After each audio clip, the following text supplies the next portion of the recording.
Hello friends. आज हम लोग स्टार्ट करेंगे मैथमेटिकल कंसेप्ट्स जो केमिस्ट्री में हर स्ट्रीम में बहुत ज़्यादा यूज़फुल होता है।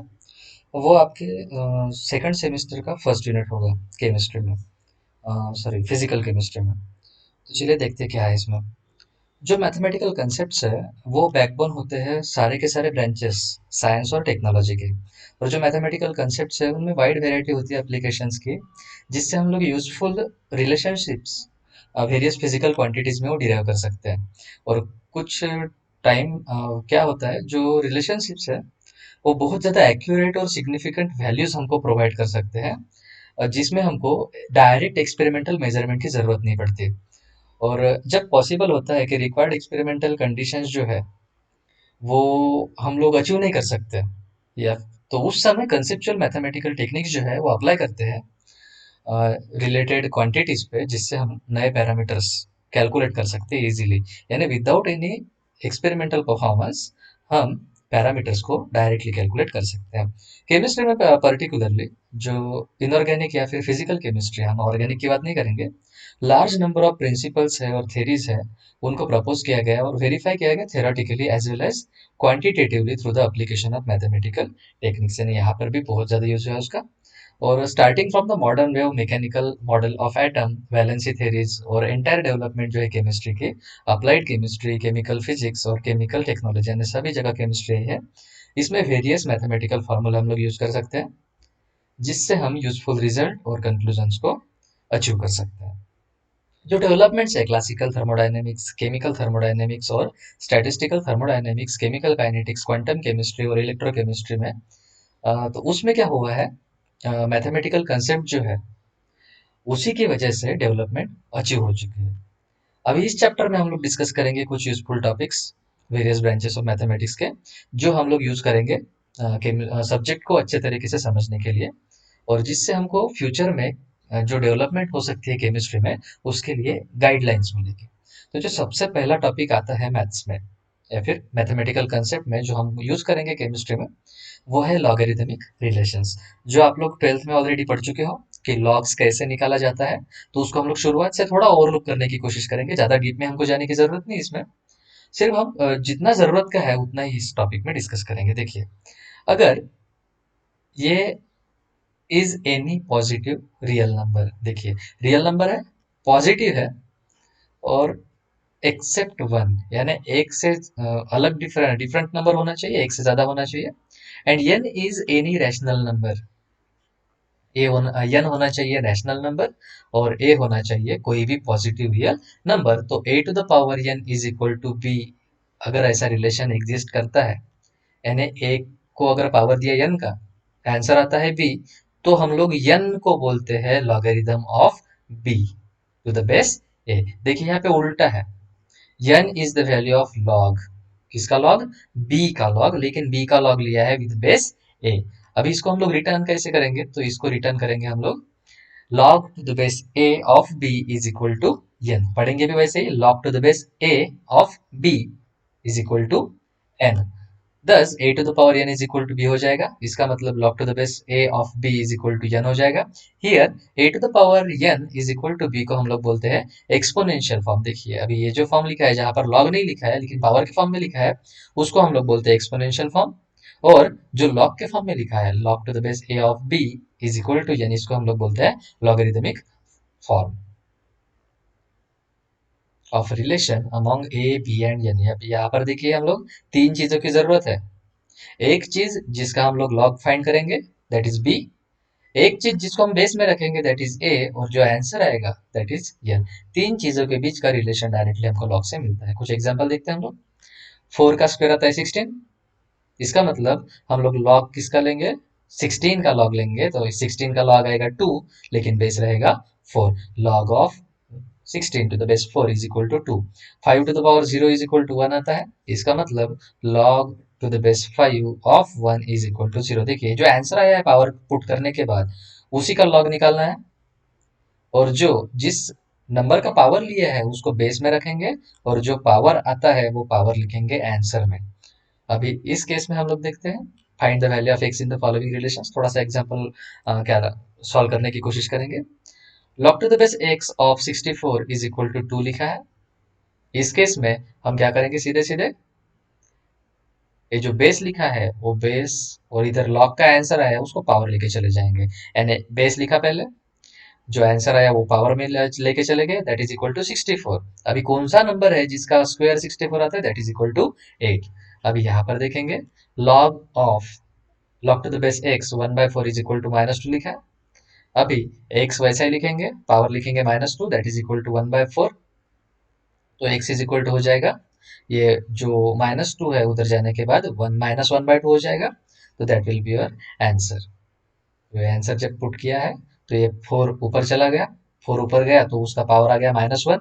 ये -1 minus minus minus gets cancelled, और ये 1/2 एज इट इज रह जाएगा, और आंसर आ जाएगा 2। अभी देखिए, in general logarithmic relations two types of bases are generally used. दो टाइप के हम लोग बेस यूज करते हैं, एक यूज करेंगे ई, एक यूज करेंगे 10। अभी जो बेस ई है इसको हम लोग बोलते हैं नेचुरल लॉग, ई को हम लोग बोलेंगे नेचुरल लॉग, और जो बेस 10 है उसको हम लोग बोलेंगे कॉमन या फिर नॉर्मल लॉग। अब ये दो चीजें हमको याद रखनी है। अगर बेस ई है तो that is called natural log, और अगर बेस 10 है तो that is called normal log या फिर कॉमन लॉग।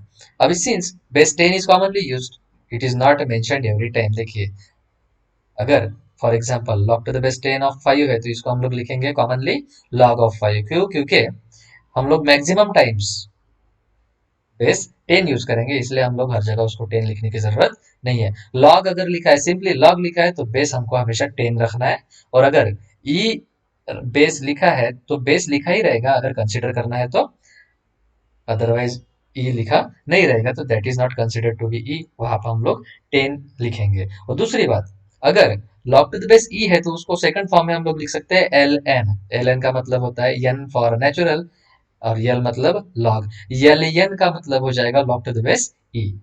वहां पर भी हमको ई दिखाई नहीं देगा क्योंकि यल एन ऑफ 5 का मतलब होगा log to the base e of 5। अभी लॉज देखते हैं लॉगरिथम्स के, कुछ फॉर्मूला हमको याद रखने हैं, और फॉर्मूले देखिए किस प्रकार से। पहला फॉर्मूला है log टू द बेस ए। अभी ए बेस जो है वो बेस थोड़ी देर के लिए भूल जाते हैं हम लोग। log of m into n multiplication है किसी दो नंबर्स का, तो that is equal to log of first digit plus log of second digit. उसके बाद log of m divided by n that is equal to log of m minus log of n। उसके बाद log of m to the power n that is equal to n सामने लेके चले जाएंगे, और log बचेगा m का। उसके बाद अगर ये थोड़ा सा डिफरेंट है, log to the base a m is multiplied by log to the base n. ये देखिए, एक बार बेस में चला गया, एक बार log में चला गया, तो इस केस में दोनों कैंसिल हो जाएंगे, और जो बेस में बचा है यन वो यन बेस में चला जाएगा, और जो यम लिखा है वो यम बाजू में चला जाएगा। इसका मतलब अगर सेम नंबर बेस में भी है एक जगह और दूसरी जगह log की वैल्यू में है तो वो कैंसिल हो जाएगा, और बचे हुए डिजिट्स, बचे हुए नंबर एज इट इज वहां पर रिफ्लेक्ट हो जाएंगे। उसके बाद log of log to the base b of a multiplied by log to the base a of b। देखिए, b get cancelled, a get cancelled, कुछ भी नहीं बचा, दैट इज इक्वल टू 1। उसके बाद log of a log to the base a of m is equal to होगा log of m divided by log of a, लेकिन base दोनों जगह पे कॉमन रहेगा लेकिन चेंज हो जाएगा, जो यहाँ पर हमको दिख नहीं रहा है। यहाँ पर बेस आप कुछ भी रख लो, answer will be same. Also keep in mind some following relation. देखिए, अभी कुछ वैल्यूज आपको याद रखने हैं। कौन सी वैल्यूज है देखते हैं। Log of log to the base 10 of 10 that is equal to 1। अभी ऐसा क्यों आया है? क्योंकि हमने कुछ देर पहले यहाँ पर देखा था, एक रिलेशन देखा था हम लोगों ने, हाँ ये वाला, log to the base a of m, log of m divided by log of a that is equal to log of 10 divided by log of 10, log of 10 by log of 10 that is equal to 1। उसके बाद ये देखिए log of 100 divided by log of 10 that is equal to 2। कुछ values हमको याद रखने हैं। अभी ये वैल्यू सिंपल तरीके से भी याद रख सकते हो, जिस वैल्यू का हमको log निकालना है उसमें जीरो कितने हो काउंट कर लीजिए, आपका आंसर तैयार है। देखिए कैसे, यहाँ पर एक ही बार है, या फिर 10 का पावर देख लीजिए कितना है। यहाँ पर 10 का पावर 1 है, दैट इज 1। यहाँ पर 10 का पावर 2 है, दैट इज इक्वल टू 2। अब यहाँ पर देखिए 1000 है, 10 रेज टू द पावर 3 होता है इसलिए 3 लिख दिया। यहाँ पर 1 है, 1 को पावर कुछ भी नहीं है, 1 को पावर है 1, यानी ये होगा 10 टू द पावर 0, इसलिए आंसर कितना आया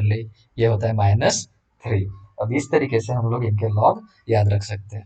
उसके बाद हम लोग देखेंगे कुछ लॉगरिदम्स ऑफ एनी नंबर कैसे फाइंड आउट किया जाता है, वो थोड़ा सा डिटेल में चेक करने की कोशिश करते हैं। देखिए, following steps are followed for determining the log of any number. Log of a number is written as a combination of characteristic and mantissa.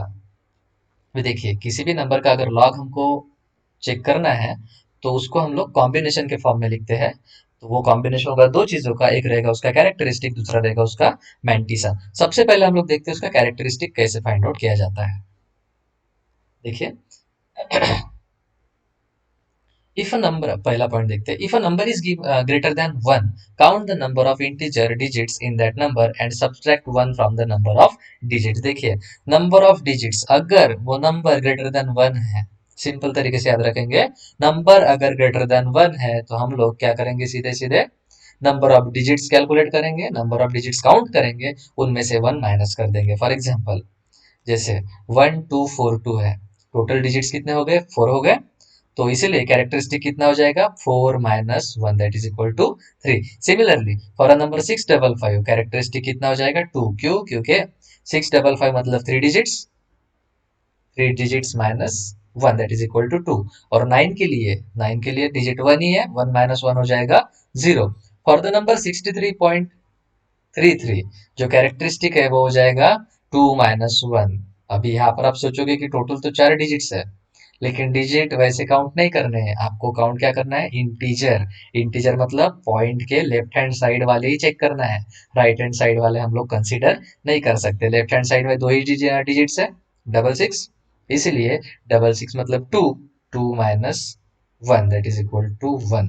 अभी second case, if a number is less than 1, अगर number less than 1 है, that is called fractional number, तो then count the number of zeros immediately after decimal point. क्या check करना है हमको, जो decimal point हम लोग देते हैं, डेसिमल पॉइंट के राइट हैंड साइड में इमीडिएटली कितने जीरोस है वो चेक करने हैं, उसमें एक ऐड करना है और सामने निगेटिव साइन लिखना है। सिंपल है। पॉजिटिव अगर है ग्रेटर देन 1, तो उस केस में हम क्या करते हैं, नंबर ऑफ डिजिट्स गिनेंगे, उसमें से एक माइनस करेंगे। लेकिन यहाँ पर क्या करना है, जो डेसिमल पॉइंट है उसके बाद जितने जीरो आते हैं डिजिट स्टार्ट होने से पहले, वो सारे के सारे काउंट करेंगे, उसमें एक ऐड करेंगे और सामने निगेटिव लिख देंगे, और ये हो जाएगा characteristic of the fractional number. For example देखिए, कैरेक्टरिस्टिक ऑफ नंबर 0.02, पॉइंट के बाद कितने जीरो आए, सिर्फ 1, इसका मतलब सामने माइनस लिखेंगे, और ये 1 + 1 that is equal to -2। Similarly अगर ये नंबर है 0.0000659, तीन जीरो आ गए, 3 जीरो आए, उसमें एक और ऐड करेंगे, हो गए 4, सामने लिखेंगे minus that is equal to -4। These negative characteristics are denoted by giving a bar over the number. अभी बार लिखेंगे मतलब ये 2 लिखा है, -2 नहीं लिखेंगे, तो ये 2 के ऊपर हम लोग लाइन लिख देंगे, तो दैट इज हो जाएगा 2 बार या फिर 4 बार। और पढ़ेंगे कैसे, बार 2 या फिर बार 4। बार मतलब निगेटिव और बाकी उसका कैरेक्टरिस्टिक। अब ये तो कहोगे कैरेक्टरिस्टिक की बात। अभी हम लोग देखते हैं मैंटिसा कैसे निकालते हैं। देखिए, कैरेक्टरिस्टिक एक ही डिजिट मिला हमको, अभी मैंटिसा कैसे निकालते हैं, देखिए, mantissa is obtained from a logarithmic table. Logarithmic table से हम लोग मैंटिसा फाइंड आउट करेंगे। This table consist of 10 columns with heading 1 to 9। इस टेबल में 1 से 9 तक के हेडिंग वाले कॉलम रहेंगे, और ये कॉलम के बाद 9 मोर कॉलम्स रहेंगे जो रहेंगे मीन डिफरेंस के, विद नंबर 1 to 9। अभी इसमें क्या होगा, हमको 1 to 9 वाले पहले कॉलम्स रहेंगे जिनमें हेडिंग ही 1 to 9 रहेगी, लेकिन उसके इमीडिएटली बाद 9 मोर कॉलम्स रहेंगे जिसके ऊपर लिखा रहेगा main difference with numbers 1 to 9, और वहां पर 90 रोज फ्रॉम 10 to 99 रहेंगे नंबर्स के लिए। This table can be use for determining mantissa up to 4 decimal places. अभी ये जो टेबल है, इससे हम लोग डिटरमाइन कर सकते हैं मैंटिसा 4 डेसिमल पॉइंट्स तक। और अभी हमको क्या याद रखना है, mantissa is always a positive value. देखिए, मैंटिसा जो निकलेगा वो हमेशा पॉजिटिव वैल्यू, कैरेक्टरिस्टिक पॉजिटिव भी हो सकता है, नेगेटिव भी हो सकता है, लेकिन जो मैंटिसा हमको किसी नंबर का मिलेगा वो हमेशा मिलेगा पॉजिटिव वैल्यू के फॉर्म में, what ever is the value of characteristic. Also mantissa is always a fractional and so comes after decimal point. देखिए मैंटिसा पॉजिटिव है लेकिन फ्रैक्शनल है, तो इसीलिए उसको हमेशा हम लोग डेसिमल पॉइंट के बाद ही लिखेंगे। हम थोड़ा सा देखते हैं कि वो जो लॉग टेबल है वो किस प्रकार से दिखता है। देखिए ये लॉग टेबल है, यहाँ पर 10 से स्टार्ट हुआ है, वो 99 तक कंटिन्यू चलेगा रोज के फॉर्म में। और यहाँ पर 0 से लेके 9 तक, यहाँ पे ओरिजिनली 1 से लेके 9 तक बोला गया था, 0 से 9 तक 10 कॉलम्स है। उसके इमीडिएटली बाद 1 से लेके 9 तक मीन डिफरेंस वाला है। अब इसको कैलकुलेट कैसे किया जाता है, फाइंड कैसे किया जाता है, वो देखते हैं।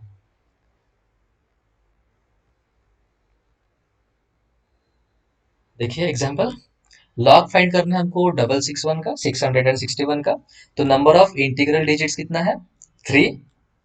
और कैरेक्टरिस्टिक हो जाएगा 3 - 1, दैट इज इक्वल टू 2। अब इसका मैंटिसा अगर फाइंड करना है तो मैंटिसा के लिए हम लोग शुरुआत के दो नंबर कंसीडर करेंगे, दैट इज इक्वल टू 66। और इसका फिर वन में देखेंगे। देखिए 66 का किस में देखना है हमको, वन में देखना है। तो वो देखने की कोशिश करते हैं 66 का वन में।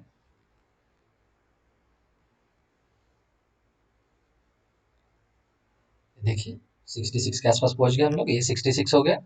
ये 66 का वन में देखेंगे तो ये वैल्यू आती है 8202। यही वैल्यू यहाँ पर दिखेगी हमको। देखिए 8202। लेकिन ये इंटीजर, ये होगा फ्रैक्शनल, इसका मतलब ये होगा आंसर 0.8202। तो अभी ये जो कैरेक्टरिस्टिक है 2, ये इसमें ऐड कर देंगे तो आंसर हो जाएगा log of 661 is equal to 2 plus 0.8202, that is equal to 2.8202। Similarly देखिए थोड़ा सा एक्सटेंड करेंगे इसको, 135.4 का अगर आंसर फाइंड करना है तो 135 के बाद पॉइंट है, इसका मतलब ये इसका जो नंबर ऑफ इंटीग्रल डिजिट्स है वो 3 हो जाएगा, तो कैरेक्टरिस्टिक इसका भी 2 आ जाएगा। इसका मैंटिसा अगर फाइंड करना है तो देखिए कैसे फाइंड करेंगे।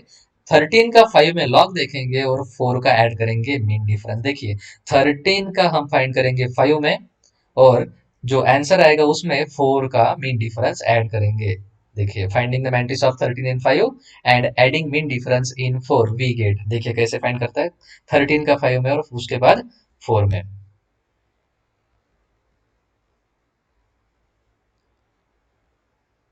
ये आ गया 13। 13 का 5 में आता है 1303, और उसके बाद 4 में देखेंगे तो वो आता है 13। देखिए 13 का 5 में और उसके बाद 4 में। 13 का 5 में देखा 1303, और उसके बाद 4 में देखा तो वो आया 13। तो उसका आंसर कैसे आया देखिए, 1303 आंसर आया, उसके बाद 13 आया, दोनों ऐड कर देंगे तो आएगा 1316। और मैंटिसा फ्रैक्शनल है, इसका मतलब 0.1316, तो इसमें हम लोग ऐड करेंगे characteristic, that is equal to 2। तो आंसर हो जाएगा 2.1316। अगर हम लोग पॉइंट वाले नंबर की बात करें तो ये देखिए, इसमें 3 जीरो है पॉइंट के बाद, तो इसका जो कैरेक्टरिस्टिक है 4 बार हो जाएगा। और मैंटिसा अगर फाइंड करना है तो कैसे फाइंड करेंगे, 63 का 7 में देखेंगे और 2 में देखेंगे मीन डिफरेंस। तो आंसर कितना आएगा, अगर 63 का 7 में देखते हैं तो आंसर है 8041। 2 में मीन डिफरेंस देखा गया तो उसका आंसर आया 1, तो डेट इज 8042। तो एक्चुअल आंसर है 0.8042, और 4 बार सामने लिख देंगे तो दैट इज योर आंसर। लेकिन अगर ये 4 बार निगेटिव है लेकिन 8042 इज पॉजिटिव, तो इसके लिए हम लोग क्या करेंगे, ये -4 लिख देंगे और प्लस ये हो जाएगा 0.8042, तो टोटल आंसर हो जाएगा negative, that is equal to -3.1958। अगर हम इसको डायरेक्ट कैलकुलेट करते हैं तो आपको ये आंसर मिलेगा -3.1958। ये आंसर आपका नहीं रहेगा। बाकी नंबर्स के भी उसी तरीके से याद कर देख सकते हो। देखिए log of 81, 240, log to the base of 81, 243 का चेक करना है तो क्या करेंगे हम लोग, सीधे सीधे according to law 6 given about changing those base of log we get. देखिए क्या करेंगे हम लोग, लॉग 10 में कन्वर्ट कर देंगे, तो ऊपर आ जाएगा लॉग ऑफ 243, नीचे आएगा लॉग ऑफ 81। 243 का लॉग देखेंगे, 81 का लॉग देखेंगे, डिवाइड कर देंगे, आंसर मिल जाएगा। अभी एंटी लॉग देखते हैं कैसे। देखिए अगर log of x is equal to y है तो हम लोग x को बोलते हैं एंटी लॉग ऑफ y। इसका मतलब number corresponding to given logarithm is called as anti logarithm. अगर log ऑफ 20 की वैल्यू आती है 1.3010, तो जो एंटी लॉगरिदम है 1.3010 का, वो हो जाएगा 20। देखिए कैसे, लॉग ऑफ 20 है 1.3010, तो इसी का 1.3010 का एंटी लॉग देखते हैं तो वो हो जाएगा, लॉग कैंसल होके, that is 20। It should be noted that anti logarithm is to be find only in decimal part. देखिए ये थोड़ा सा इंपॉर्टेंट है। लॉग आप किसी भी नंबर का ले सकते हो, लेकिन अगर एंटी लॉग निकालना है तो उसके लिए हमको डेसिमल पार्ट की ही जरूरत पड़ती है। उसके लिए डेसिमल पार्ट की जो लेफ्ट हैंड साइड में रहता है उसकी जरूरत नहीं पड़ती, that is without considering the characteristic. Two the steps involve in finding the anti log are, देखिए क्या करना है। सबसे पहले जो इंटीजर पार्ट है, वो इंटीजर पार्ट को इग्नोर कर देंगे, और उसके बाद जो एंटीलॉग है नंबर्स का, वो following decimal point from the antilog table. क्या करेंगे हम लोग, जो नंबर से बचे हुए डेसिमल पॉइंट के बाद वाले, उन्हीं का हम लोग क्या करेंगे, एंटीलॉग टेबल में वैल्यू फाइंड करेंगे। ये आपको आंसर देगा 4 डिजिट नंबर। उसके बाद inserting the decimal point at a correct position gives decimal point on the extreme left side of the 4 digit number. Multiply the number by 10 raised to the power x plus 1, where x is integer which we had ignored in the first step. अभी देखिए इसको कैसे find out करते हैं, उसके थोड़ी सी shortcut technique देखते हैं हम लोग। जैसे फॉर एग्जांपल अगर हमको एंटीलॉग फाइंड करना है 1.667 का, तो वो कैसे फाइंड आउट करेंगे, इग्नोरिंग द इंटीजर। देखिए डेसिमल पॉइंट के राइट हैंड साइड में ही हमको आंसर चेक करना है, लेफ्ट हैंड साइड में नहीं, तो 1 को छोड़ देंगे।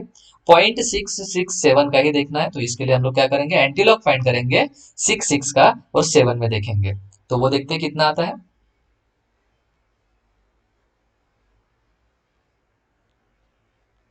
0.66 का हमको 7 में देखना है। देखिए 7 की लाइन ये हो गई, ये लाइन में ये आता है 4645। तो देखते हैं 4645 है क्या, देखिए 4645 है, लेकिन आंसर है 0 पॉइंट में, तो ये 0 पॉइंट में लिख दिया आंसर 0.4645, और इसको मल्टीप्लाई करेंगे 10 raised to the power 1 plus 1 से, दैट इज इक्वल टू 10 के स्क्वायर से, तो आंसर हो जाएगा 46.45। इस तरीके से ना करते हम लोग थोड़ा सा अलग तरीके से भी कर सकते हैं। देखिए कैसे, जो आपका आंसर है 4645, इसके पहले डिजिट के बाद ही पॉइंट दे दीजिए सीधे सीधे, इसका मतलब आपका पहला आंसर हो जाएगा 4.645। इसको मल्टीप्लाई करेंगे 10 raised to the power ये नंबर से, आपका आंसर तैयार हो जाएगा। इसका मतलब 4.645 multiplied by 10 raised to the power 1, तो ऑब्वियस आंसर आ जाएगा मल्टीप्लाइड बाय 10 46.45। तो anti log of 1.667 that is equal to 46.45। अभी देखिए एंटी लॉग निकालना है 13.2245 का, तो इसके लिए 13 को हम लोग कंसिडर नहीं करेंगे, 0.22 का 45 में देखेंगे। 0.22 का अगर 45 में देखते तो थोड़ा देखने की कोशिश करते हैं टेबल में, 22 का 45 में देखना है। देखिए 22 आ गया, ये 22 का 4 में देखेंगे तो ये हो गया 41675, और उसके बाद 5 में देखेंगे तो ये आ जाएगा 2। तो जो आंसर है वो आंसर देखिए कितना आता है, 2 ऐड हो जाएगा उसमें, 1671 plus 2 that is equal to 1673। लेकिन अपने टेक्निक से अगर जाते हैं तो आंसर लिखेंगे 1.673 multiplied by 10 raised to the power 13। 1.673 multiplied by 10 raised to the power 13, और इन्होंने लिखा है 0.1673 10 raised to the power 14। Answer will be same. कुछ न्यूमेरिकल्स है वो आप खुद से सॉल्व कर सकते हो लॉग टेबल यूज करके। अगर लॉग टेबल नहीं है तो मैं आपको पीडीएफ फॉर्म में भेज दूंगा। और अभी जो सेकंड टॉपिक है इसका लॉग के बाद, वो देखते हैं हम लोग ग्राफ। देखिए ग्राफ भी बहुत ज्यादा इंपॉर्टेंट होते हैं, यूजफुल होते हैं। तो ग्राफ क्या होता है थोड़ा सा चेक करते हैं। देखिए graph is a 2 dimensional presentation of various locations and figures plotted to scale. देखिए ये 2 डायमेंशनल प्रेजेंटेशन होता है, तो सिर्फ 2 ही डायमेंशन लगते हैं इसमें, वेरियस लोकेशंस रहेंगे उसमें, और फिगर्स रहेंगे जो हम लोग स्केल के फॉर्म में, यानी स्केल्ड रहेगा पूरा का पूरा, जिसको हम इजीली प्लॉट कर सकते हैं। इंपॉर्टेंट कैरेक्टरिस्टिक जो है वो ग्राफ के, वो दिखाए गए नीचे। सबसे पहला point, graph is divided into 4 quadrants, 4 हिस्सों में डिवाइडेड होता है, और वो डिवाइडेड होता है 2 एक्सेस से। The horizontal axis is called x axis, और जो वर्टिकल एक्सिस रहेगा उसको बोलते हैं हम लोग वाई एक्सिस। जो 4 क्वाड्रेंट्स है उनको हम लोग नाम देते हैं 1 2 3 4, लेकिन ये घूमेंगे एंटी क्लॉकवाइज। और every quadrant has its own properties. देखिए हर एक क्वाड्रेंट की खुद की अलग प्रॉपर्टी होती है। फर्स्ट की प्रॉपर्टी सेकंड थर्ड और फोर्थ की एक दूसरे से अलग अलग होगी, किसी की भी मैच नहीं करेगी। Corresponding to every point on a graph, देखिए हर एक जो पॉइंट रहेगा ग्राफ के ऊपर, देयर आर टू कोऑर्डिनेट्स। किसी एक पॉइंट के लिए हमको हमेशा कम से कम दो कोऑर्डिनेट्स मिलेंगे। दे आर कॉल्ड एज, देखिए एक को बोलेंगे हम लोग एक्स कोऑर्डिनेट, दूसरे को बोलेंगे y coordinate. Coordinate is a projection of that point on x और वाई एक्सिस। अभी कोऑर्डिनेट क्या होता है, उस पॉइंट का प्रोजेक्शन होता है एक्स एक्सिस के ऊपर या फिर वाई एक्सिस के ऊपर। अभी प्रोजेक्शन क्या होता है, सिंपल तरीके से पॉइंट से अगर हम लोग परपेंडिकुलर निकालते हैं एक्स एक्सिस के ऊपर या फिर वाई एक्सिस के ऊपर, अगर एक्स एक्सिस के ऊपर उसको परपेंडिकुलर ड्रॉ करते हैं तो जहां पर वो वो लाइन एक्स एक्सिस को कट करेगी तो वो होगा उसका एक्स कोऑर्डिनेट, और जहां पर वो वाई कोऑर्डिनेट को वाई एक्सिस को कट करेगी तो उसको हम लोग बोलेंगे वाई कोऑर्डिनेट। वही वो रहेगा, उसी पॉइंट को हम लोग बोलेंगे उसका projection. Any point p on the graph is represented as p x coordinate comma y coordinate. पहले लिखेंगे हम लोग एक्स कोऑर्डिनेट, उसके बाद लिखेंगे y coordinate. The two coordinates can have any positive or negative and integral or fractional values। देखिए जो दो coordinates है उनकी वैल्यू कोई भी हो सकती है, पॉजिटिव या फिर निगेटिव या फिर इंटीग्रल या फिर fractional. In the first quadrant, the x coordinate as well as y coordinate are positive। देखिए पहले क्वाड्रेंट में दोनों वैल्यू पॉजिटिव है, दूसरे क्वाड्रेंट में x की वैल्यू निगेटिव और y की वैल्यू पॉजिटिव, तीसरे क्वाड्रेंट में दोनों वैल्यू निगेटिव, चौथे क्वाड्रेंट में x की वैल्यू पॉजिटिव और y की वैल्यू निगेटिव हो जाएगी। ये आप देख सकते हो फर्स्ट क्वाड्रेंट, सेकंड, थर्ड और फोर्थ। एक्स एक्स यहाँ पे कॉमन पॉइंट जीरो आ जाएगा, उसके ऊपर y की वैल्यू चलेगी, नीचे भी y की वैल्यू, लेकिन जीरो के ऊपर जब जाएंगे तो y की वैल्यू पॉजिटिव हो जाएगी, जीरो के नीचे y की वैल्यू निगेटिव। जीरो के राइट हैंड साइड में x की वैल्यू पॉजिटिव, जीरो के लेफ्ट हैंड साइड में x की वैल्यू निगेटिव हो जाएगी। जो हॉरिजेंटल है वो है x एक्सिस, जो वर्टिकल है that is called y axis. अगर किसी पॉइंट को हमको प्लॉट करना है तो कैसे प्लॉट करेंगे देखते हैं। For plotting a point on a graph find the x and y coordinate. देखिए अगर किसी पॉइंट को हमको पहले प्लॉट करना है तो उसके लिए सबसे पहले जरूरत पड़ेगी दो कोऑर्डिनेट्स की, उसको हम लोग बोलेंगे एक्स कोऑर्डिनेट और वाई कोऑर्डिनेट। उसमें locate x coordinate on x axis and move parallel to y axis in upward और downward direction in order to locate y coordinate. क्या करना है, सबसे पहले हमको एक्स कोऑर्डिनेट ढूंढना है एक्स एक्सिस के ऊपर, और फिर वाई एक्सिस की तरफ पैरेलल चलते हुए एक तो ऊपर की तरफ जाएंगे या फिर नीचे की तरफ, जब तक हमको वाई कोऑर्डिनेट नहीं मिल जाता। Plot the point, name it and right it's coordinate in the bracket. देखिए फॉर एग्जांपल क्या करना है, फिर उसके बाद पॉइंट को प्लॉट करेंगे, उसका उसका नाम लिखेंगे और उसके बाजू में उसके कोऑर्डिनेट लिखेंगे वो ब्रैकेट में।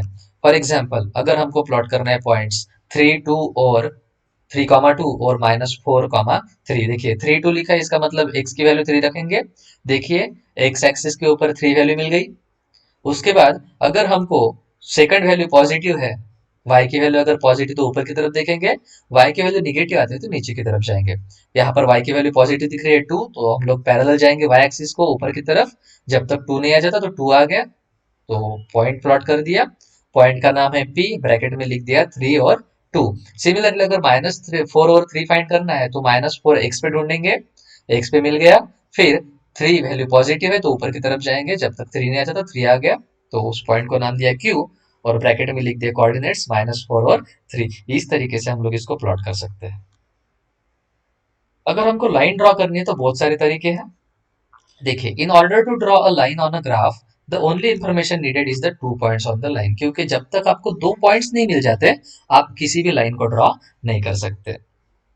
If any 2 points on the line are known the line can be drawn. देखिए अगर लाइन के ऊपर कोई भी दो पॉइंट्स अगर आपको पता है तो ही आप लाइन ड्रॉ कर सकते हो। The equation of line is y is equal to mx plus c, where m is called as slope of line and c is called as y intercept. जो इक्वेशन है लाइन का वो है y is equal to mx plus c, m को हम लोग बोलेंगे slope और सी को हम लोग बोलेंगे y intercept. The graph of line is called as linear graph. अब ये जो ग्राफ मिलेगा किसी लाइन को प्लॉट करने के बाद उसको हम लोग बोलते हैं linear graph. Such graph can be drawn if any of the following information is given. देखिए कौन से कंडीशन में हम लोग लाइन का ड्रॉ कर सकते हैं। इफ 2 पॉइंट्स आर नोन, अगर हमको दो पॉइंट्स पता है तो। If we have to draw a line passing through the points. देखिए दो पॉइंट्स है, 1 -3 और -4 -2। सबसे पहले हम लोग दो पॉइंट्स को लोकेट करेंगे ऑन द ग्राफ, और उसके बाद उन दो पॉइंट्स को कनेक्ट कर देंगे लाइन से, तो आपको डायरेक्टली लाइन मिल जाएगी। देखिए कैसे, ये 1 -3 और दूसरा -4 -2, दो पॉइंट ड्रॉ कर लिए, उसके बाद उनके बीच में लाइन ड्रॉ कर ली। If slope and y intercept is known, equation of line is known. मतलब अगर आपको स्लोप पता है और वाई इंटरसेप्ट पता है, तो put this values and any two arbitrary values of x in the equation. देखिए y is equal to m x plus c है, इसमें से हमको सिर्फ यम पता है और सी पता है, एक्स और वाई नहीं पता, तो हम लोग किसी भी आर्बिट्ररी वैल्यू से इस इक्वेशन को फाइंड कर सकते हैं। वाई और एक्स के लिए सॉल्व करेंगे, दो पॉइंट्स फाइंड आउट करेंगे और इससे आपका काम इजी हो जाएगा। देखिए कैसे, क्या करेंगे हम लोग, एक बार एक्स की वैल्यू पुट करेंगे, y मिल जाएगा, दूसरी वैल्यू पुट करेंगे x के लिए, फिर से y मिल जाएगा। जो x और y हम लोगों ने पहले रखी थी उससे y फाइंड किया था, ये दो पॉइंट्स हो जाएंगे, तो उससे हम लोग इजीली इस ग्राफ को प्लॉट कर सकते हैं। फॉर एग्जांपल, अगर हमको प्लॉट करनी है लाइन जिसका स्लोप 2 है, इंटरसेप्ट है -1, तो इसका इक्वेशन हो जाएगा y is equal to m x plus c, m की वैल्यू 2 है, सी की वैल्यू -1 है, तो 2x-1 हो जाएगा। इस केस में हम लोग कैसे प्रोसीड करेंगे, तो पहले इक्वेशन लिखेंगे y is equal to 2x-1। First point के लिए हम लोग x की वैल्यू 0 पुट कर देंगे, जैसे ही यहाँ पर x की वैल्यू 0 पुट करेंगे y की वैल्यू -1 हो जाएगी, तो पहला पॉइंट हो जाएगा x की वैल्यू 0, y की वैल्यू -1। सेकंड पॉइंट के लिए हम लोग x की वैल्यू 1 पुट कर देंगे, तो इस इक्वेशन में पुट करेंगे तो y की वैल्यू हो जाएगी 1, तो सेकंड पॉइंट हो जाएगा 1 1, तो 0 -1 एक पॉइंट हो गया, एक पॉइंट हो गया 1 1, तो आंसर हो जाएगा ये हो, देखिए 1 1 ये पॉइंट हो गया क्यू, और दूसरा वैल्यू हो गया, दूसरा पॉइंट हो गया 0 -1, दोनों को कनेक्ट कर देंगे तो हम लोगों को एक लाइन मिल जाएगी। As two points are now known we can plot the graph. यानी इनडायरेक्टली अगर बात की जाए तो किसी भी केस में आपको दो पॉइंट्स की जरूरत पड़ रही है। पहले केस में दो पॉइंट्स डायरेक्टली अवेलेबल थे, सेकंड केस में हम लोगों ने दो पॉइंट्स को ढूंढने की कोशिश की है। किसी भी लाइन का अगर स्लोप निकालना है तो उसके लिए तीन अलग अलग तरीके हम लोग इस्तेमाल कर सकते हैं। देखिए कैसे, in the equation of line y is equal to m x plus c, m को हम लोग स्लोप बोलते हैं, जिसको हम लोग फॉलोइंग इक्वेशन से कैलकुलेट कर सकते हैं। Slope m is equal to y2 minus y1 divided by x2 minus x1, जहां पर x1 y1 और x2 y2 जो है वो कोऑर्डिनेट्स है किसी भी दो पॉइंट्स के ऑन द लाइन, और यहाँ पर स्लोप इज इक्वल टू हो जाएगा सेकंड फॉर्म में minus y intercept divided by x intercept. देखिए पहले स्लोप जो मिला दो पॉइंट के फॉर्म में है, दो पॉइंट्स के कोऑर्डिनेट पता थे हमको, चारों पॉइंट्स। उसके बाद स्लोप अगर निकालना है सेकंड फॉर्म में, तो उसके लिए हमको एक ही पॉइंट की जरूरत है, लेकिन उस केस में हम करेंगे minus y intercept divided by x intercept. और तीसरे केस में जहां पर आपको एंगल पता है इंक्लिनेशन का, तो वहां पर स्लोप निकालते हैं हम लोग m is equal to tan theta के फॉर्म में। और यहाँ पर हमको जो थीटा एंगल चेक करना है वो चेक करना है लाइन का विद एक्स एक्सिस, यानी कि आपकी लाइन ने एक्स के साथ, एक्स एक्सिस के साथ कौन सा एंगल बनाया है वही एंगल रहेगा थीटा। फॉर एग्जांपल, अगर हमको कैलकुलेट करना है slope of the line passing through 3 4 and -6 -1, तो इसके लिए हम लोग प्रोसीड करेंगे डायरेक्टली, x1 की वैल्यू 3, y1 की वैल्यू 4, x2 की वैल्यू -6, y2 की वैल्यू -1 पुट कर देंगे, तो आंसर हो जाएगा -1 + 6, क्योंकि यहाँ पर डिफरेंस लिया गया है, तो आंसर हो जाएगा।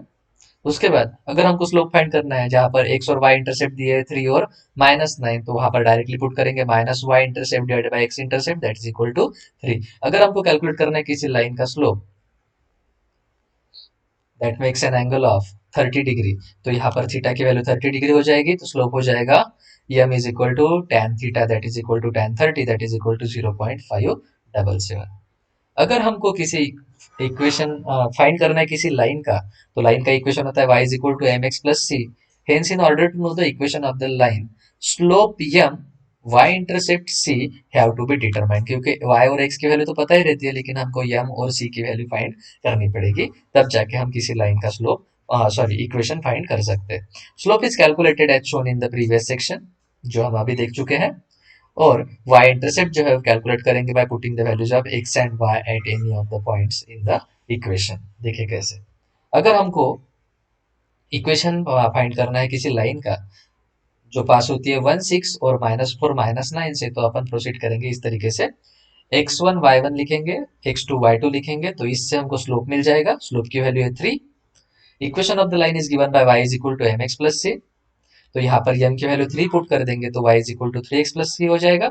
अभी इस केस में y और x की जगह पे किसी भी एक पॉइंट के कोऑर्डिनेट पुट कर देंगे।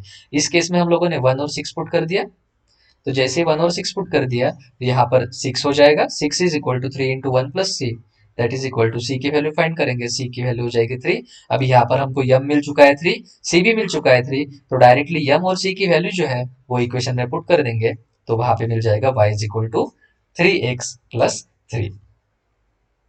इस तरीके से हम लोग किसी भी लाइन का इक्वेशन फाइंड कर सकते हैं। अभी यहाँ पर हमको कुछ पॉइंट्स याद रखने हो, पॉइंट देखिए कौन से हैं। Equation of the line is given by y is equal to mx+c, जहां पर m को बोलते हैं स्लोप और c को बोलते हैं y इंटरसेप्ट। जो इक्वेशन होता है x एक्सिस का वो होता है y इज इक्वल टू 0, और इक्वेशन ऑफ y एक्सिस होगा x इज इक्वल टू 0। ये बहुत याद रखने वाली चीज है। x एक्सिस का इक्वेशन होगा y is equal to 0, y axis का इक्वेशन होगा x is equal to 0। Equation of any line parallel to x axis, देखिए अगर कोई लाइन x एक्सिस को पैरेलल है तो उसका इक्वेशन होगा y is equal to a, जहां पर a होगा y इंटरसेप्ट। एग्जैक्टली अपोजिट, अगर कोई लाइन पैरेलल है y एक्सिस को तो उसका इक्वेशन हो जाएगा x is equal to b, जहां पर b होगा x intercept. Slope of line can be positive as well as negative. Slope of the line जो है पॉजिटिव भी हो सकता है या फिर निगेटिव भी हो सकता है। Slope of the line parallel to y axis is indefinite, वो इनफाइनाइट होता है इसलिए इनडेफिनाइट लिखा है। अगर कोई लाइन y एक्सिस को पैरेलल है तो उसका स्लोप आप डिटरमाइन नहीं कर सकते, वो इनफाइनाइट हो जाएगा क्योंकि that is exactly vertical line. और slope of the line parallel to x axis is 0, क्योंकि वो ना आपको उतरती हुई दिखेगी लाइन, ना ही वो डीप जाती हुई दिखेगी, इसीलिए वो जो स्लोप है उस लाइन का वो हो जाएगा 0। इसी के साथ हम लोग ये टॉपिक फिनिश करेंगे। Thank you.